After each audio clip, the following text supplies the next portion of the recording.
Hey guys, just want to do a quick video of a new record I purchased, Alice Cooper's Special Forces. So if you're not too familiar, so this is one of the second album in Alice's Blackout era.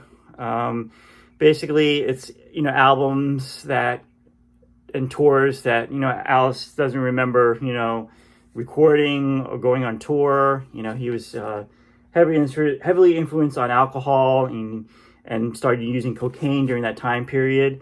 So it's from 1980 to 1983. It was from 1980's Flush the Fashion, 1981 Special Forces, 1982's Zipper Catches Skin, and 1983's Data. So that covered kind of like the Blackout albums. And for me as a fan, I don't know why, but that's the period of his career that I'm most interested in. It was a time of his career where he kind of abandoned his traditional look.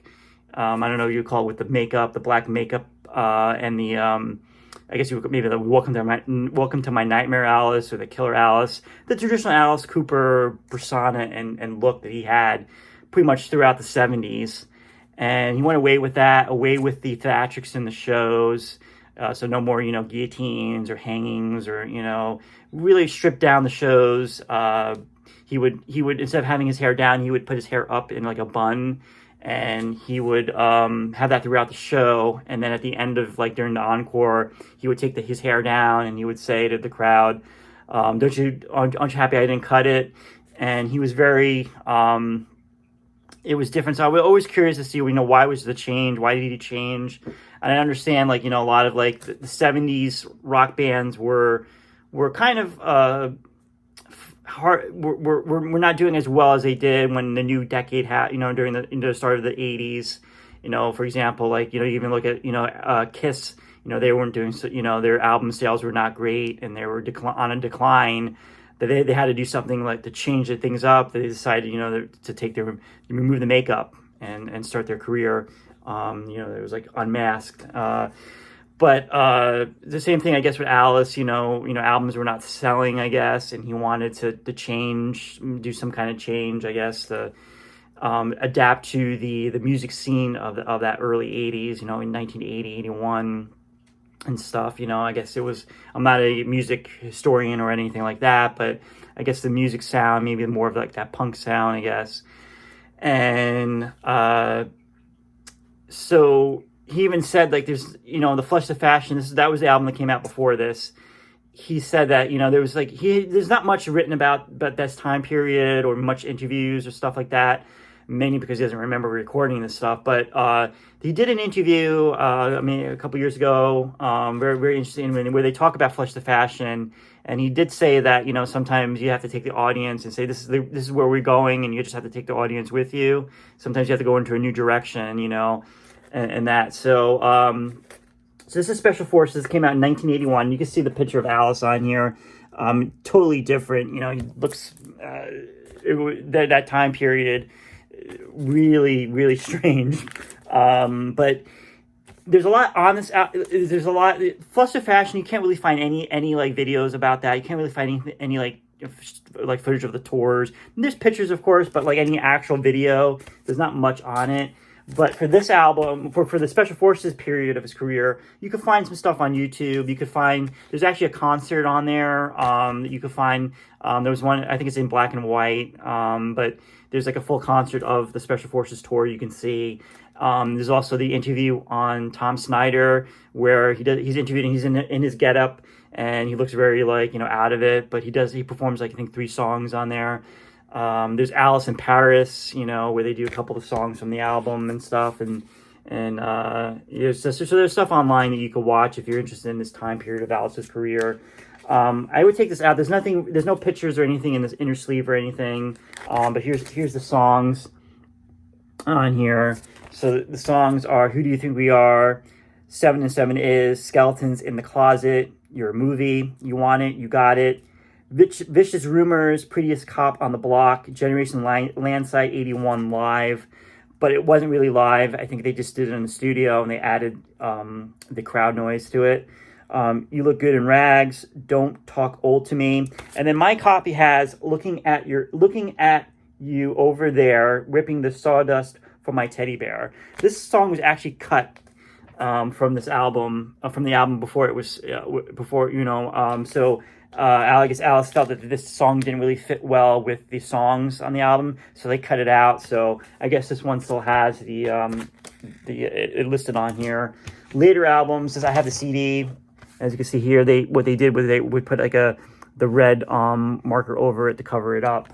But I really enjoy this album. I know a lot of people, are not a fan of it. My all-time favorite Alice Cooper song is "Who Do You Think We Are?" I just love that song.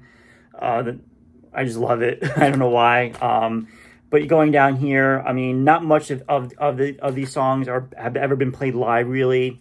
For this Special Forces tour, which was like 81, 82, he did sing "Who Do You Think We Are?" That was like the opener. But no other songs were really played from the album. 7 and 7 was played, I think, when they went to Europe, but it wasn't really in the set list that much. Now going forward, they did do some carryovers from the Flush the Fashion tour. So you got you got like Model Citizen, you got Pain, Grim Facts, Clones. So they were carryovers. So it was weird, Alice comes with a new album and doesn't really sing much from the actual songs from the album, only like one, but, and then going forward now, again, none of these songs have ever really been played live. The only one, again, is "Who Do You Think We Are?" It was part of the set list of the Eyes of Alice Cooper tour back in, I think, 2004. And I was actually at that show, and I was like so happy when he sang that song. It was really cool. Yeah,